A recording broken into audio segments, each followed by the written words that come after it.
Hello, my name is Solomon Lange, and I'm having a haircut today. After having a very busy weekend, I'm having a haircut. Well, this is my barber. His name is Clint Cut. It's a celebrity barber. Yeah. If I tell you the people that this guy cuts hair for, you will not begin to believe it. You know, most of the celebrities in this town, he does their hair. He's good. But today I want to talk to you about your gift. Your gift is your connection to your world. You know, there was no man or woman that was born into this world without an employment. Before God sent you to this world, before you were conceived in your mother's womb, God created a job for you here on earth. And God did not just create a job for you. God gave you, He equipped you for the job He created for you in this world, right? Because God didn't just bring you to the world to add to the number of Nigerians, to add to the number of people in the world. You're not just a statistic. You were not just brought here to add to the number of people in the world.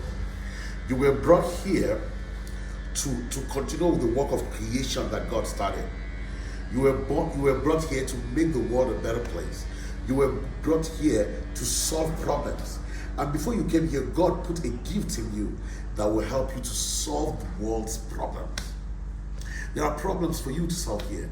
And that's how you make a living. That's how you get taken care of, by solving the problems that you see around you. Right? So when you were created, you were brought here with a gift. What is your gift? We're all gifted in different ways. Now, my gift is to write and sing songs and to also speak, to teach. So my gift has to do with words and melody. That's a major part of my giftings. Every other gift that I have is connected to this gift.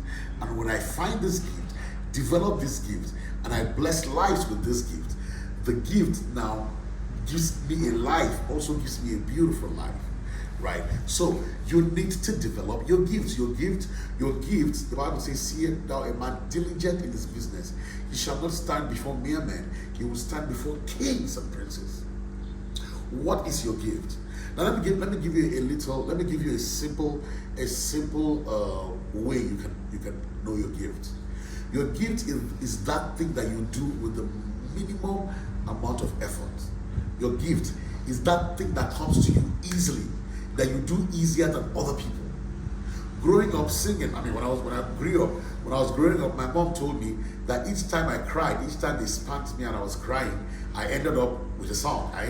As I was crying, I would be singing. My mom told me that those days, because I grew up in the village, that each time they sent me, or I had gone for what we call in the north, we call Yahoo. Maybe I'd gone to a neighbor's house, or I've gone far away in the village and I was returning back, that the way they used to know I was coming back is that I used to sing at the top of my voice. That was my gift. It came to me naturally.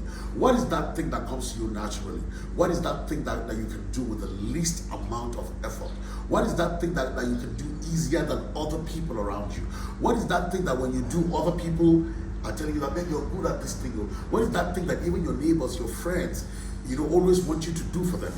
A lot of us have turned our gifts to our hobbies.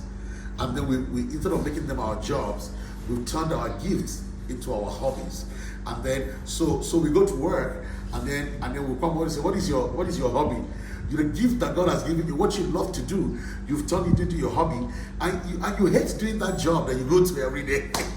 That's why a lot of people say, thank God it's Friday, because they don't like working. I love to work every day of the week. No matter how tired I am, just give me the microphone. Life comes out of my wife was saying, I was speaking with my wife earlier, we were at someone's birthday over the weekend. I was so tired. My voice was broken. You could hardly hear me when I talked. But so my wife was saying that, what is it about you that when you're given the microphone, your voice, I couldn't hear you when you were speaking because you were very tired and your voice was broken. But once you started singing, it was as if your voice wasn't broken at all. Because that's my gift. I don't get tired. If you wake me up, I will sing. If I'm speaking to you, I can turn your name, your ear, your hair into songs. Writing songs for me is not work. Singing for me is not work. I just do it. Right? So what is that gift? But you see, I found the gift. Then I had to develop the gift. Then do business with the gift. You need to find your gift and develop it. Now, I had to develop my gift to a place where I can now do it. I can do it unconsciously. You need to develop your gift with high level of excellence to a level where you can do that thing. You develop your skill. Don't just let it not just end in something that you love to do, but develop skills in that area. Now, let me round up by telling you about a principle I learned a while ago. It's called the 10,000 hour principle. There's a principle called the 10,000 hour principle. So the principle says that anything that you're able to do for 10,000 hours, that anything that you repeatedly do for 10,000 hours, you will become the best in the world. You'll become one of the best in the world. That if you can do anything for 10,000 hours, you become one of the best in the world.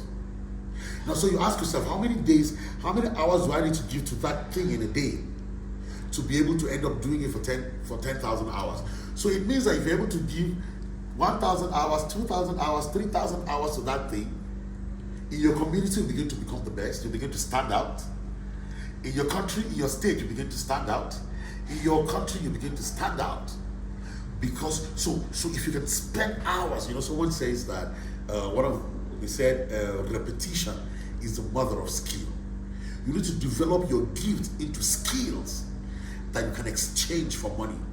In fact, if there's a way you develop your skills so much that people will begin to pay you, they'll begin to prefer you over others. What is your gift? What is that thing that you can do with the least amount of effort? Pour your life into it and stop blaming people, stop blaming the government, stop blaming your family, stop blaming your father for where you are. Find your gift, develop it, share it with the world, and let us celebrate you. I pray for you today that God will direct you to your gift. You will easily find it, you will develop it, and then the world will celebrate you and celebrate your gift. Your arrival is going to be a grand entrance. God bless you. My name is Solomon Lange.